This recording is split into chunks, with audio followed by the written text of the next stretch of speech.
บรรยากาศสุดๆเลยปิ้งน้ำกินน้ำ เวิร์นมึงอยู่ บ่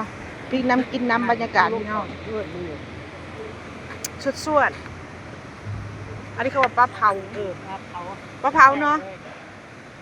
เชื่อที่แต่บ่มีอันพี่นับตาพี่เพจ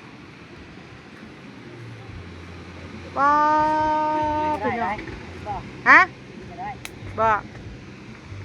พูดดูพี่น้องมากินปลาอยู่ซุยเด้อพี่น้องเด้อตึกน้ำกินน้ำนี่แซ่บคักเลยนะมาซุกเลยนี่ให้น้องผู้หาปลานี่ซุกน้ำกินน้ำเมียบอกว่าส่งเข่าใช่พักกันจีเลยปลากินแต่ปลาเนี่ย แล้วมึงเห็นขนาดเมื่อนี่ไรเมื่อนี่เมื่อนั่นนี่ เมียบอกว่าส่งเข่าพักกันกินแต่ปลามาบรรยากาศป้าสุดยอดเลยบรรยากาศสุดฟุดมาพี่น้องมากินปีกปลาอยู่แคบซุยเลยนี่เด้อแซ่บคักลมพัดอยู่ทึ่นๆอยู่